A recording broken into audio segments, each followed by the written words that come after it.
Baru beberapa hari ini ada tokoh sudah lanjut usia, saudara, tahu-tahu bicara di podcastnya seenaknya. Oh, habaib ini ada doktrin begini begitu. Fitnah itu semua bohong. Saya seringkali di podcast itu antum mungkin lihat. Siap nonton, nggak pernah Nangis-nangis. Saya sering meneteskan air mata. Kenapa ada satu realitas yang luar biasa? Ada satu kondisi yang luar biasa. Padahal saya berulang kali mengatakan Habib Rizik, Habib Ali Kuitang, Habib itu sahabat gue semuanya. Ternyata termasuk beliau. Saya pun selalu berkata, tolong koreksi saya di dalam podcast-podcast saya. Tidak ada hal lain illa wa tawassaw bil haqq wa tawassaw bis sabr. Assalamualaikum warahmatullahi wabarakatuh. Bismillahil hamdulillah. Alhamdulillahilladzi hadan nasa ila hayatin thayyibatin fid dunya wal akhirati bisyari'atil Islam. Asyhadu an la ilaha illallah wahdahu la syarika lah dzul jalali wal ikram wa asyhadu anna sayyidana wa nabiyyana Muhammadan abduhu wa rasuluh sayyidul arabi wal ajam fa sallallahu ala sayyidina Muhammad wa ala alihi wa sahbihi wasallam. Amma ba'd. Al-mukarramun, para alimin ulama, para kiai, para masyayikh, para asatidz. Wabil khusus ternyata ini teman lama. Habib. Saya antum undang nonton film Sajadah Ka'bah. Nah, Sajadah Ka'bah sama Haji Nuri. Masya Allah. Duduk bareng gitu. Masya Allah, tabarakallah. Sebelum saya cerita tentang seni, ini se-Indonesia, sedunia tahu apa yang selama ini saya utarakan di podcast Roma Irama, yaitu terutama tentang polemik nasab. Ya. Dan yang selalu saya tekankan di awal, Bismillahirrahmanirrahim, tanpa kebencian, tanpa kepentingan. Itu selalu saya tekankan. Illa wa tawassaw bil haqq wa tawassaw bis sabr. Baru saya cerita bla bla bla bla bla. Nah, kemudian selanjutnya pada endingnya selalu saya katakan bahwa goal dari semua ini adalah semua pihak harus muhasabah. Selanjutnya kita laksanakan perintah Allah Subhanahu wa taala, wa'tasimu bihablillahi jami'an wa la tafarraqu. Jadi goalnya ukhuwah Islamiyah. Masya Allah, tabarakallah. Memang kadang-kadang ya saya seringkali di podcast itu antum mungkin lihat. Siap nonton, nggak pernah Nangis-nangis. Saya sering meneteskan air mata. Kenapa? Ada satu realitas yang luar biasa. Ada satu kondisi yang luar biasa.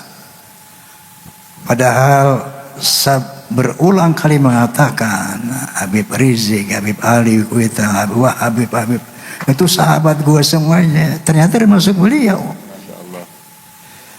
Ya, beliau waktu idaman. Saya datang Bukan. pertama kali pembukaan pakai jaket gitu. Pakai itu beliau apa? Hadroh beliau. Ya, Masya Allah. Astaghfirullahalazim. Astaghfirullahalazim. Astaghfirullah. Allahumma shalli ala Muhammad. Maka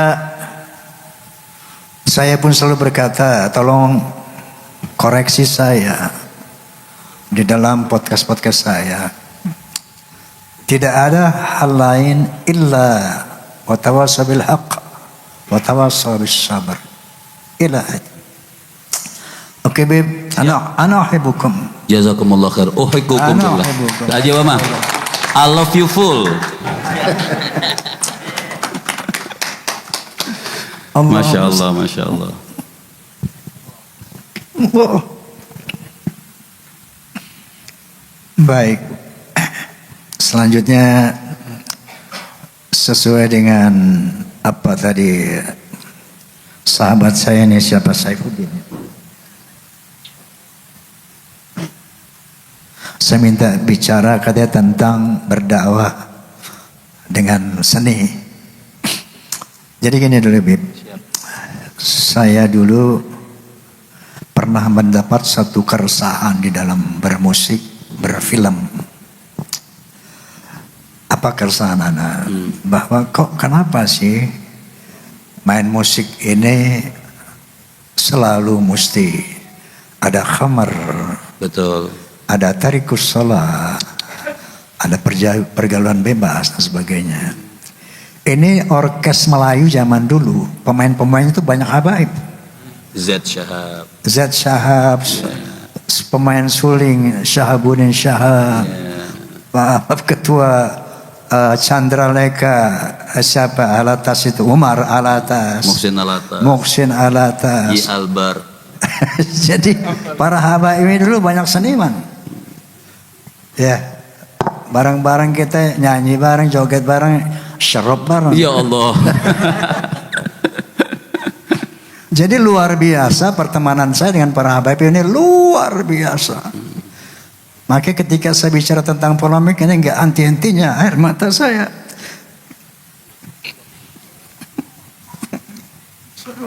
Allahumma salli ala Muhammad. Musami, saling memaafkan karena Allah. Masya Ya, Allah. ya. Amin, Masya Allah. Jadi kita ingin mencapai satu ukhuwah yang murni. Innamal mu'minuna ikhwatun fa aslihu baina akhwaikum. Baik, kita tinggalkan itu. Mudah-mudahan Allah memberi hidayah kepada kita semua. Amin. Agar kita sampai pada satu titik ukhuwah Islamiyah. Saya dulu ada keresahan. Kok kenapa main musik mesti mabok? Main musik mesti tarikus shalah. Maka saya dulu bikin dulu lagu apa tuh? Merah Santika. Dulu aku suka padamu, dulu aku memang suka. Dulu aku gila padamu, dulu aku memang gila. Ada cukup. Suara itu dari lahir. Kita mau utek-utek bagaimana, kok jelek-jelek aja. Jadi dulu memang begitu ya. Nah itulah akhirnya menjadi keresahan saya. Akhirnya setiap sholat saya berdoa, ya Allah, seandainya seni ini memperlebar jalanku ke neraka, tolong cabut bakat seni saya. Tapi seandainya seni ini bisa membawa kepada keridhaanmu, bimbing saya ya Allah. Berikan saya hidayah, tuntun saya. Kalau enggak, cabut bakat seni saya ini. Itu doa saya selalu di dalam apa? Ketika akhirnya berproses pada 13 Oktober tahun 73, soneta saya dirikan tahun 70. Tahun 73, 13 Oktober saya deklarasikan soneta The Voice of Muslim. Saat itu saya kumpulkan formasi soneta 8 orang waktu itu. Mulai hari ini no drunk, no tarikus shalah. Kita akan bermusik fisabilil haq, fisabilillah, enggak ada lagi maksiat. Siapa yang setuju, jawab tangan saya. Tab 8 orang Al-Fatihah. Itu terjadi 13 Oktober tahun 73. Nah saat itulah saya mulai berdakwah dalam musik. Kemudian dakwah saya yang pertama di pentas musik, Beb, mengucapkan Assalamualaikum. Allah. Dulu orang main musik nggak ada Assalamualaikum, nggak ada. Nggak ada. Jihad saya di musik pertama kali mengucapkan Assalamualaikum warahmatullahi wabarakatuh. Wow, sendal lumpur naik. Disambitin nih. Dilemparin. Karena itu merupakan satu Perjuangan. buat ucapan saat itu tabu diucapkan di pentas-pentas hiburan. Kemudian langkah kedua, qala Nabi SAW, iqtanim khamsan qabla khamsin, syababaka qabla haram wa ghinaka qabla faqri wa farwa wa khuzra. Tahap ketiga, saya baca suratul Al-Ikhlas. Al-Ikhlas selama ini dihafal oleh semua umat Islam, bahkan sampai anak kecil tahu Al-Ikhlas. Tetapi tidak ada seorang pun yang pernah mensosialisasikan makna Al-Ikhlas di Indonesia. Tidak pernah ada. Maka saat itu dengan Bismillahirrahmanirrahim saya ingin sosialisasikan ini apa arti suratul Ikhlas. Saya tahu akan mendapat serangan, tapi Bismillah, ini kalimat tauhid yang harus sampaikan kepada bangsa Indonesia. Masya Allah. Nah, begitu keluar lagu La ilaha illallah, ramai itu media. Waktu itu belum ada TV belum ada, medsos belum ada, baru majalah koran. Hujatan Roma Irama mendendangkan Quran, Roma Irama menjual ayat, bla bla bla, dihujat habis. Akhirnya dia dipanggil sama MUI. Waktu itu ketuanya Kiai Haji Ghazali Ismail, astagfirullahaladzim, Syukri Ghazali, Kiai Haji Syukri Ghazali, kantornya di Masjid Agung Kebayoran. Waktu itu kantor MUI di sana. Dipanggil saya, dikumpulkan para ulama, dikumpulkan wartawan. Saya dengar Bang Haji mendendangkan Al-Quran. Coba lagu apa itu? Saya putar. Pertama ada suara efek angin. Saya baca surat Al-Ikhlas. Bismillahirrahmanirrahim.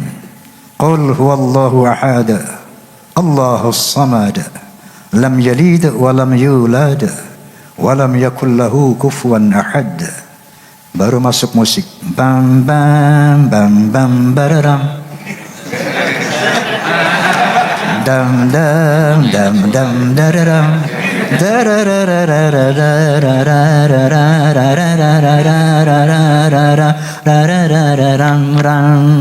Katakan Tuhan itu satu, Tuhan tempat menyembah dan tempat meminta.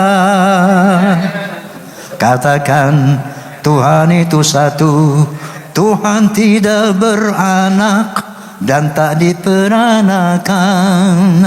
La ilaha illallah, tiada Tuhan selain Allah. Ini saya putar di sana.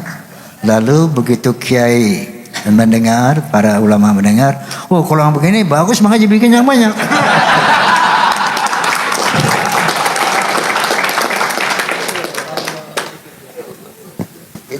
Perlu bukti memang.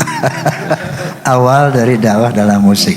Jadi saya didukung oleh MUI, langsung semangat lah berdakwah dalam musik. Nah, ketika astagfirullahaladzim, astagfirullahaladzim, kullu minallah, semua hidayah dari Allah, la hawla wa la quwwata illa billah. Maka berlanjutlah dakwah dalam musik macam-macam. Ada keramat, ada ghibah, ada hari kiamat, bla bla semuanya. Tiba-tiba Amerika Serikat mengundang saya, yaitu University of Pittsburgh, mengundang untuk melakukan International Conference on Islam and Popular Culture in Indonesia and Malaysia. Luar biasa. Amerika Serikat, negara liberal, mau tahu apa efektivitas dakwah dalam musik, sampai dia buat judulnya itu International Conference on Islam and Popular Culture in Indonesia and Malaysia. Saya diundang, ada 9 negara di sana. Kemudian saya buat paper. Paper saya judulnya Music is a medium for information, communication, education, unity, even dakwah. Saya ceritakan bahwa the power of music can change character of human beings. Nah, untuk itu saya buktikan berdasarkan observasi saya. Observasi saya ada di sini ada Forza, Fans of Roma and Soneta. Antum tahu Forza? Tahu banget. Jangan dia Forza juga. Iya, pasti itu. Fans of Roma and Soneta itu kalau menurut Asia Globe, majalah musik Asia, itu fans Roma itu 25 juta. Kata mereka, bukan kata gue. Tapi yang struktural itu berseragam, terikat oleh aturan organisasi, diantaranya 4B, 4B. Harus beriman, bertakwa, berakhlakul karimah, berloyalitas. Nah, ini Saifuddin, dia ketua Forza Sumatera Selatan. Dr. Saifuddin, beliau membuat, ya, dia membuat disertasi Bib, judulnya tentang apa? Masya Allah. Disertasi dokternya dari situ, ya. Nah, saya mendengar dari Forza, Bang Haji, dulu saya suka main judi. Begitu mendengar lagu judi, saya nggak lagi main judi, Bang Haji. Bang Haji, saya dulu suka minum. Begitu dengar ini, saya nggak minum lagi, Bang Haji. Bang Haji, dulu saya suka kurang ajar sama ibu saya. Begitu saya dengar lagu keramat, nggak berani lagi saya kurang ajar sama ibu. Bla bla bla bla bla. Sampai ketika saya syuting di Surabaya menggapai matahari dalam rangka istirahat, saya di satu restoran, Beb. Ada seorang datang menemui saya, face-nya oriental, bawa tas, tampan. Begitu lihat saya, "Are you Mr. Roma?" Saya katakan, karena di bahasa Inggris, saya bahasa Inggris. Ya sayang. Saya berdiri, langsung dipeluk, Masya Allah. "You are my teacher." Saya katakan, "How can you say it like that?" Ternyata Bang Haji, seluruh perjalanan hidup saya terinspirasi dari lagu-lagu Anda. Wallahil azim, wallahil azim. Ini ucapan seorang, saya dibilang saya dosen bahasa Inggris di Universitas Erlangga, Surabaya. Coba ente boleh cek di Erlangga, Universitas Erlangga, Surabaya. Siapa itu dosen bahasa Inggris ketika tahun itu, tahun ada film Menggapai Matahari itu tahun berapa saya lupa itu. Cari tahun 87 dosen bahasa Inggris di Universitas Erlangga itu siapa? Karena waktu itu saya nggak tanya namanya. Sampai saya bilang Bang Haji sama teman-teman saya, kalian harus dengar soneta. Subhanallah, ini saya tulis dalam paper saya, Bib. Saya tulis dalam paper saya bahwa ada testimoni seperti ini. Nah, jadi ternyata the power of music can change character of human beings. Di situ saya yakin subhanallah, ternyata berdakwah dengan seni itu ternyata astagfirullahaladzim itu efektif. Sangat efektif. Tetapi banyak orang tanya sama saya,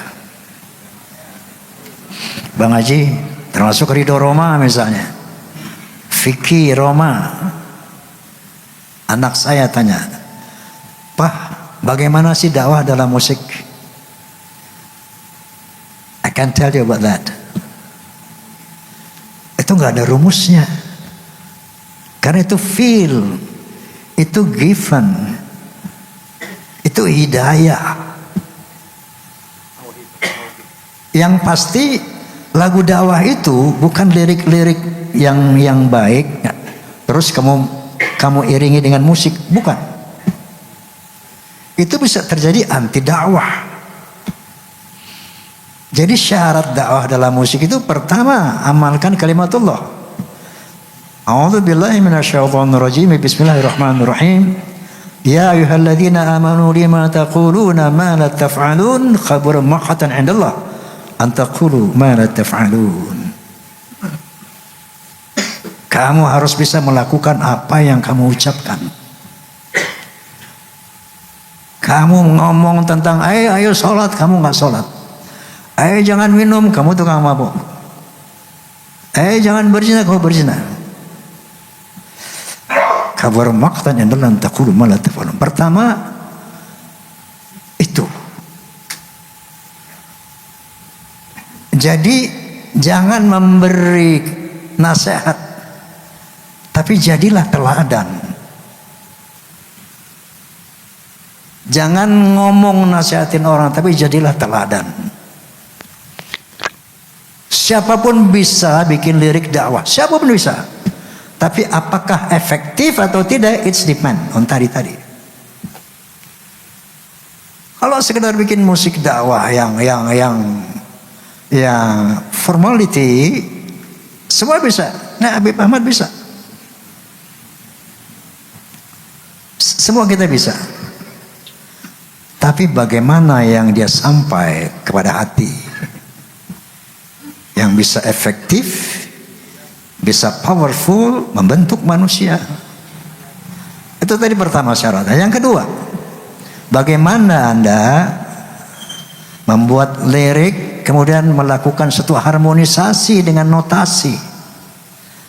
Hai manusia, hormati ibumu yang melahirkan dan membesarkanmu, jiwa ragamu dari.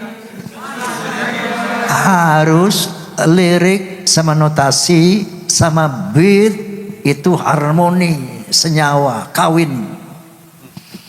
Baru dia punya daya sentuh yang kuat. Baru dia punya daya sentuh yang kuat. Kalau tidak, Bang Haji satu dong. Yang kalau kehilangan itu baru terasa. Sedikit. kalau sudah tiada baru terasa. Itu saya ingat Umi.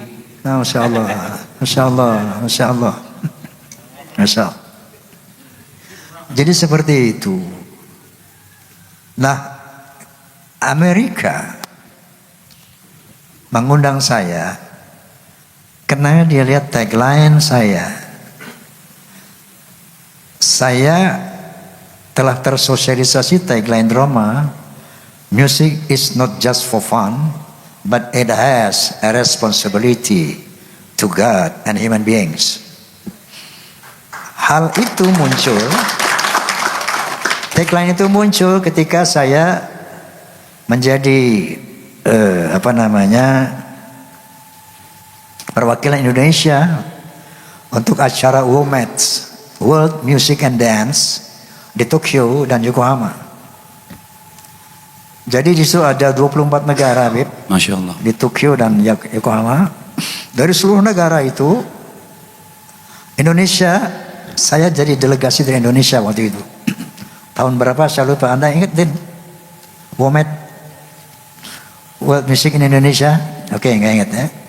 Ketika saya tampil di Tokyo, ada seorang rektor Universitas Tokyo bertanya kepada saya, Mr. Roma, kok lagu Anda ini bermuatan sosial, politik, bahkan religi? Itu secara spontan saya katakan, because music is not just for fun, but it has a responsibility to Allah and human beings. Nah, jadi dari sini maka Amerika mengundang saya. Dia mau tahu seperti apa powerful music, the power of music can change. Bisa buat dakwah itu seperti apa? Subhanallah, astaghfirullahalazim, astaghfirullahalazim, astaghfirullahalazim. Ini kepanjangan saya ngomong Kiai. Ya Allah, lanjut, senang gitu, senang. Ini baru Mogadima, belum, Masya Allah. Belum yang film Nada dan Dakwah tuh, itu belum. Astaghfirullahalazim, astaghfirullahalazim. Nah saya katakan bahwa ini minallah, ini minallah. Murni minallah, saya hakul yakin ini minallah. Kenapa saya katakan begitu? Pernah satu saat saya datang ke seorang kiai sepuh di Madura. Saya lupa itu entah di Bangkalan, entah di Sumenep, di mana lupa kotanya. Tapi waktu itu antara tahun 70 tahun 80. Saya datangi kiai itu nggak berani siang-siang, sore-sore dikeroyok santri saya. Saya datang jam 2 malam. Pakai baju tidur. Nggak sopan juga waktu itu. Masya Allah. Ini cerita pernah saya ceritakan. Bisa ulangi sini dengan ya Allah, bismillahirrahmanirrahim. Bismillahirrahmanirrahim. Wastaghfirullahalazim. Saya datang pada suatu malam, kiai itu baru tahajud. Kiai nun sewu, mohon bimbingan. Memang saat itu saya tengah mempelajari tasawuf. Tangan saya nggak pernah lepas dari tasbih 33 itu. Kalau Anda lihat tasbih 33 itu made in Roma Irama itu. Ya. Dulu tasbih 99, nggak ada tasbih 33. Kalau ada tasbih 33 itu made in Roma Irama. Dan Anda pernah dikasih sama antum yang 33 depan almarhum Zainuddin MZ. Allahumma sholli ala Muhammad. Sampai sekarang masih ada. Allahumma sholli ala Muhammad. Masya Allah, itu dulu saya jarang ngomong, zikir dulu. Lagi mendalami tasawuf Imam Al-Ghazali, zikir. Satu saat saya datang ke kiai itu, Kiai non sewu, mohon bimbingan. Alhamdulillah selama astagfirullah, nggak apa ceritanya Bib? Nggak apa-apa ceritanya. Nggak apa-apa, bismillah. Nggak apa-apa Kiai. Nggak apa-apa. Siap. Kiai izin saya bilang, selama ini alhamdulillah tahaduts bin ni'mah bi inayatillah, saya hampir nggak pernah lepas zikir Pak Kiai. Bahkan ketika saya berjima dengan istri, nggak lepas Allah dari pikiran saya. Bahkan ketika saya loncat-loncat di pentas, nggak lepas Allah dari saya. Kontak terus. Tapi ada satu momen Kiai, yang satu lupa sama Allah, lepas. Kapan itu? Waktu bikin lagu Kiai. Saya kalau bikin lagu cuma Bismillahirrahmanirrahim. Dulu tahun 70-an. Setelah selesai, Alhamdulillahirrahmanirrahim. Bagaimana Kiai supaya ketika bikin lagu saya nggak ingat, nggak lepas Allah? Ya sudah, serahkan saja Allah yang bikin lagu, jangan kamu. Mantap itu. Itu jawaban beliau. Ketika 20 tahun kemudian kurang lebih, saya berada ketika menuju, waktu itu bulan Ramadan, saya lagi duduk di tepi danau kecil di Pasar Minggu. Di Islam ada di film center itu, Pasar Minggu ada di bawah itu. Menunggu waktu adzan maghrib berbuka puasa. Saya biasanya dulu bawa Quran kecil, belum ada HP begini, belum ada dulu. Bawa Quran kecil, kalau santai duduk saya buka Quran, saya baca-baca sambil nunggu adzan. Di situ saya dengar lagu-lagu dakwah saya di bawah angin. Entah orang putar di mana, ada lagu karamat, lagu ghibah, lagu kiamat. Saya menangis. Ya Allah, apakah itu karya saya? Masa bisa semua seperti itu? Apa iya itu lagu saya?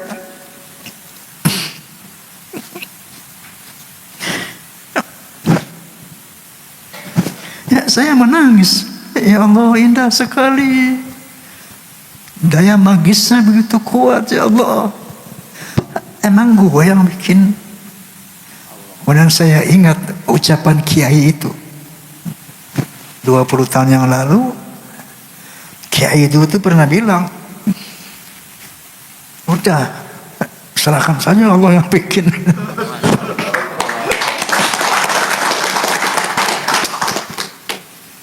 Astaghfirullahaladzim, astaghfirullahaladzim, astaghfirullahaladzim.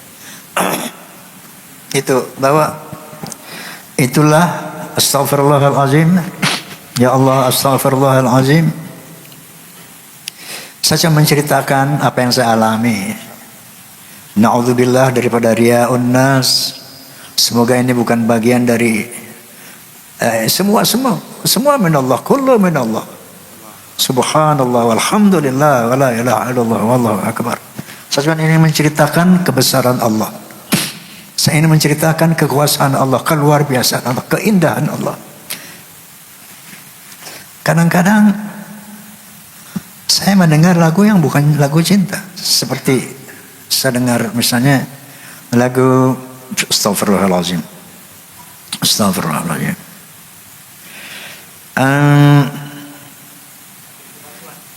Tabir kepalsuan. Saya dengar tabir kepalsuan. Mohon maaf, saya lagi mau mandi, saya putar lagu itu, saya nangis gerung-gerungan, Bib. Wallah, saya merangkak dari kamar mandi sampai tempat tidur.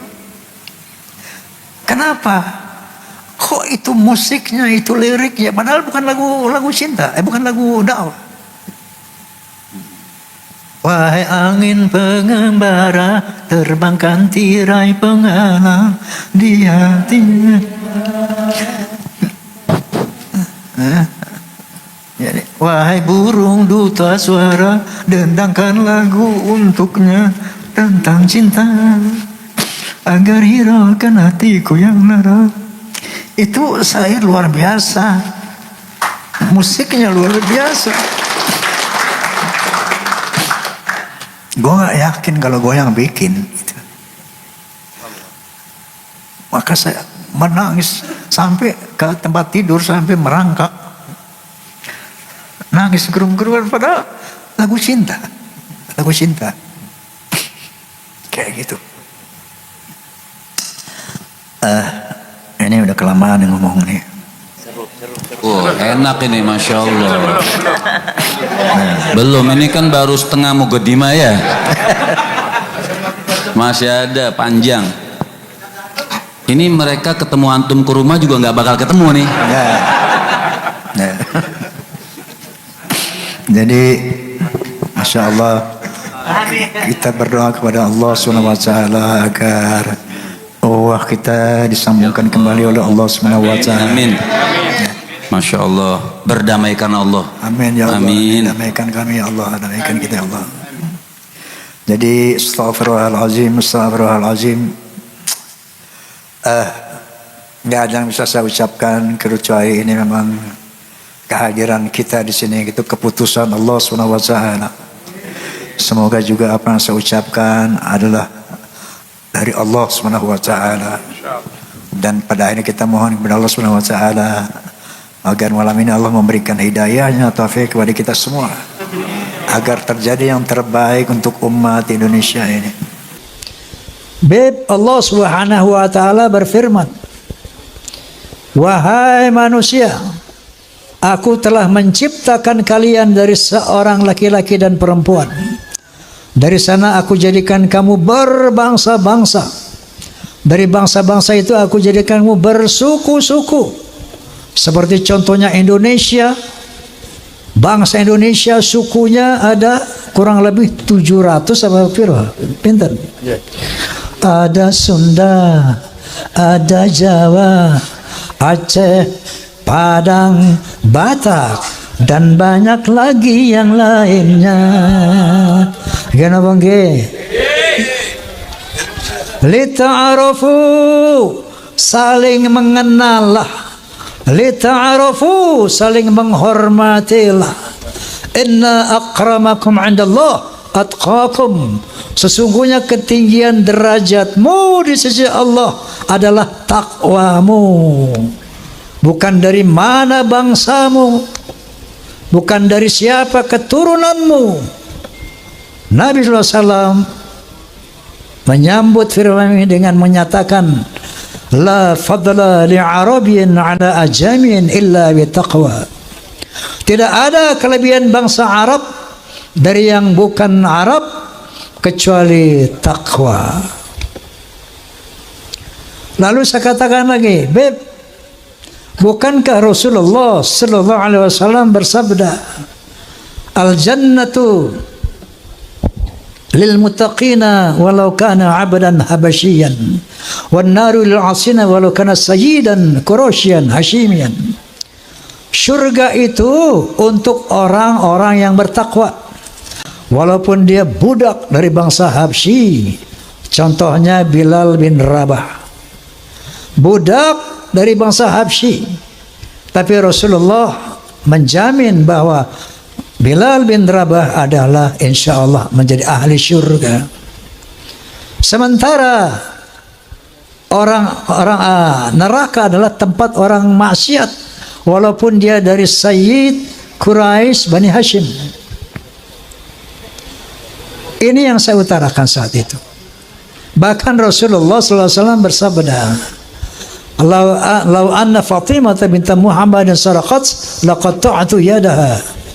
Seandainya Fatimah binti Muhammad mencuri, aku sendiri akan memotong tangannya. Artinya, beb, saya katakan, tidak ada privilege, tidak ada keutamaan untuk turunan Nabi sekalipun. Rasulullah pernah mengadakan halaqah dengan para sahabat. Beliau bercerita, aku rindu kepada sampai sambil meneteskan air mata. Aku rindu dengan saudara-saudaraku. Aku rindu dengan saudara-saudaraku. Para beruntung, lebih beruntung, lebih beruntung, orang beruntung, lebih beruntung, lebih beruntung orang yang tidak pernah bertemu aku, enggak pernah melihat aku, tapi dia beriman kepadaku. Mereka itulah saudara-saudaraku. Allahumma salli ala Muhammad. Kalau kita ini 1500 tahun kurang lebih nggak pernah jumpa Nabi, nggak pernah melihat Nabi, tapi kita beriman kepada Nabi, itulah saudara-saudara Nabi. Makanya ketika Rasulullah di akhir hayatnya, dia tidak memanggil keturunannya ya dzurriyyati, yang dipanggil dia ummati, ya ummati. Islam dinul khalis, Islam adalah agama yang lurus. Rasulullah SAW adalah tokoh yang demokratis, bukan tokoh yang nepotis, bukan tokoh yang pokoknya nanti semua keturunanku, keluargaku harus masuk surga apapun kesalahannya lah. Inilah al-Islam. Itulah sosok kepribadian Rasulullah sallallahu alaihi wasallam. Setelah saya ngomong begitu, ini 50 tahun yang lalu, hebohlah satu masjid itu. Besoknya saya dipanggil oleh Habib Sepuh, Bang Haji, ente ngomong apa kemarin? Sampai ramai itu orang-orang di masjid. Saya bilang, saya ceritakanlah. Ada Habib ngomong begini, Beb. Saya bilang, Qala ta'ala, qala Rasulullah, bla bla bla. Mohon petunjuk, Beb, saya bilang. Apa yang Anda sampaikan itu benar.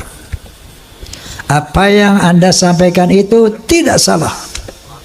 Tapi saya mohon, jangan ulangi lagi kata-kata seperti itu. Kenapa? Karena itu akan merusak ukhuwah Islamiyah.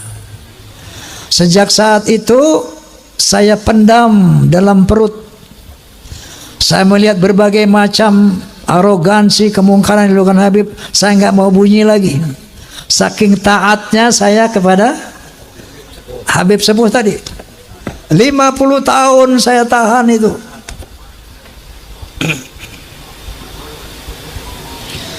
Sampai akhirnya muncul doktrin-doktrin yang tidak bisa diterima akal sehat dan sangat merusak akidah, saya pikir.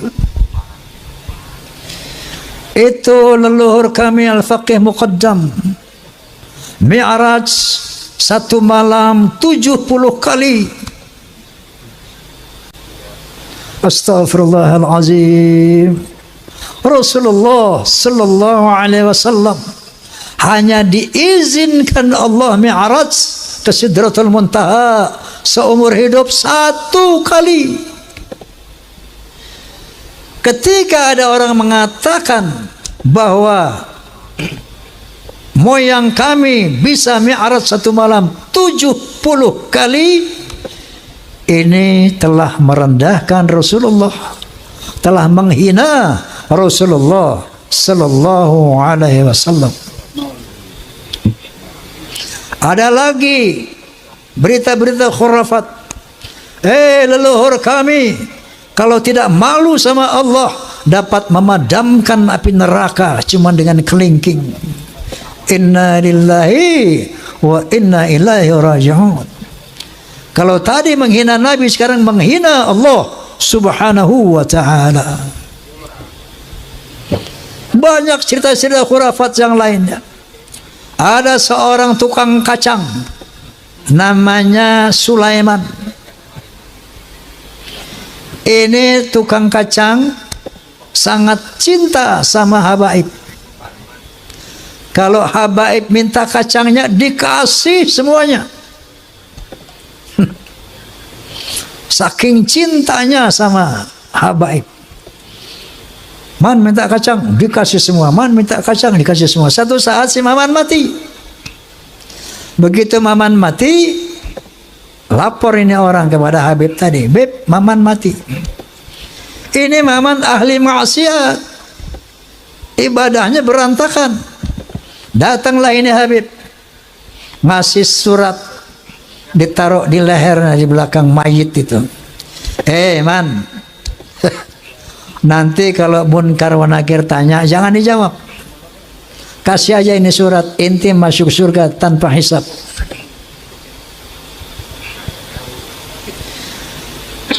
Banyak lagi cerita seperti itu. Leluhur mereka semuanya wali, bisa nurunkin emas dari langit. Yaman itu negeri paling miskin di Timur Tengah. Bagaimana kita percaya dia bisa turunin emas dari langit? Masya Allah, ini goya nopo.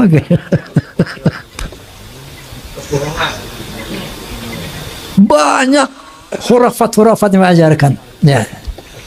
Nah, ini membuat satu faktor menguatnya saya, keraguan saya tentang apa iya cucu Nabi ini kayak begini. Muncullah baru tesis Kiai Haji Imaduddin Utsman Al-Bantani. Muncul apa beliau? Gus Abbas Cirebon Buntet. Saya enggak mengerti ilmu nasab. Tapi saya tidak bodoh-bodoh amat untuk meneliti apa yang diuraikan oleh Kiai Haji Imaduddin Utsman. Beliau bercerita di antaranya bahwa yang namanya Ahmad bin Isa, keturunan Rasulullah sallallahu alaihi wasallam, sejak abad ke-4, ke-5, ke-6, ke-7, ke-8 sampai 9 awal itu tercatat di dalam manuskrip kuno. Hanya punya anak 3, yaitu Muhammad, Ali, dan Hasan. Saya Muhammad, Ali, dan Hussein. Selama 550 tahun itu sejarah menulis itu.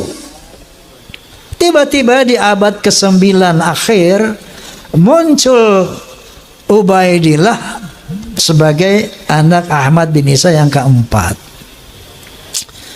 Enggak usah pintar-pintar amat untuk meneliti, untuk menerima hal ini. Cukup punya akal yang waras,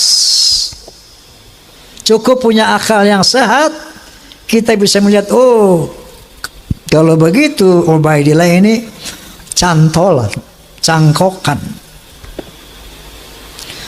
Kiai Imaduddin tentu saja sebagai seorang kiai mujtahid, bahkan bisa menjelaskan secara ilmiah bahwa kepalsuan Ubaidillah ini.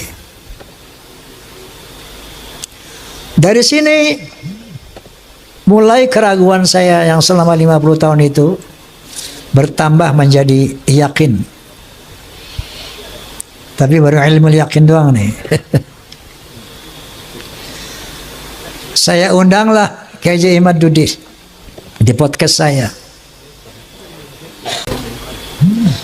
Kemudian dalam rangka, karena saya saat itu sebagai penengah ingin mencari siapa sih yang benar ini, apakah Ba'alawi, apakah Kiai Imad, maka saya undanglah dari Rabithah Alawiyah sebagai penyeimbang. Saya undang Ustaz Taufik Segaf, tidak hadir. Bahkan saya undang juga Rizik Syihab, tidak hadir. Saya undang juga dari Pekalongan Bapak Lutfi bin Yahya, tidak hadir. Sementara melalui media sosial itu semakin gencar orang mengkritisi beliau, ulama-ulama semakin banyak, semakin bermunculan. Lalu saya undang Profesor Menahem Ali, seorang ahli filologi, ahli sejarah peradaban manusia. Dalam podcast saya beliau menjelaskan bahwa yang namanya Hadramaut, kota Hadramaut itu asalnya dari nama orang yang bernama Hazar Mavet. Dia orang dari Kaukasus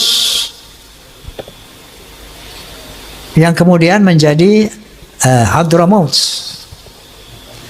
Jadi menurut penelitian secara filologi, orang Yaman ini bukan orang Arab, tapi orang Kaukasus. Berarti mustahil sebagai keturunan Nabi Sallallahu Alaihi Wasallam menurut Profesor Menahem Ali. Kemudian saya undang lagi Dr. Sugeng Sugiharto dari BRIN. Beliau ahli ahli DNA itu, ahli genetika. Bercerita panjang lebar secara ilmiah. Maka bertemulah istilah haplogrup J1 dan haplogrup G. Mereka menjelaskan, beliau menjelaskan panjang lebar bla bla bla bla bla, bahwa subhanallah, subhanallah, subhanallah, ternyata Allah telah mempersiapkan segala sesuatunya, termasuk menjaga kesucian keturunan para nabi. Ternyata DNA-nya itu sudah ditanamkan di dalam setiap manusia. Secara ilmu genetika, haplogrup Nabi SAW adalah J1. Haplogrupnya Ba'alawi, menurut kalau Anda klik di internet familytreedna.com, familytreedna.com, klik saja, tang, akan keluar nanti ada 180 orang Ba'alawi, sebagian dari Indonesia, itu dari Yaman, sebagian kecil dari Indonesia, itu haplogrupnya adalah G, Yahudi Askenazi.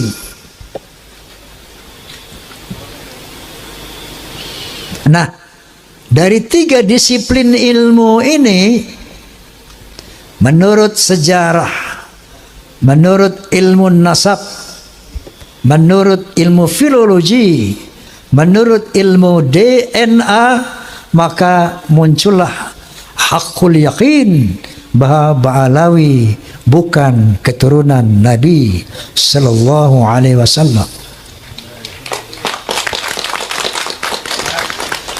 Lalu di counter itu Roma Irama, menurut Gus Romel ini pembela Ba'alawi, kita bisa lihat di medsos. Itu Roma Irama sosok hakul yakin bahwa Alawi bukan turunan Nabi, bahwa Ubaidillah itu bukan turunan Nabi. Memangnya dia pernah melihat pernikahan Ubaidillah? Memang dia pernah melihat persemaian Ubaidillah? Mel, saya bilang. Ente percaya nggak Muhammad bin Abdullah adalah Rasulullah? Kalau ente nggak percaya, kafir ente.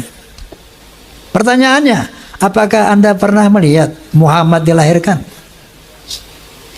Apakah anda pernah melihat Muhammad menerima wahyu dari Jibril alaihissalam? Iqra bismi rabbikal ladzi khalaq, khalaqal insana min 'alaq wa rabbul akramun alladzi 'allama bil qalam 'allama al-insana ma lam ya'lam. Apakah anda menyaksikan itu? Untuk meyakini Rasulullah, untuk meyakini Muhammad sebagai Rasulullah, itu nggak perlu kita melihat beliau menerima wahyu. Cukup dengan statement keterangan dari Allah Subhanahu wa taala, yaitu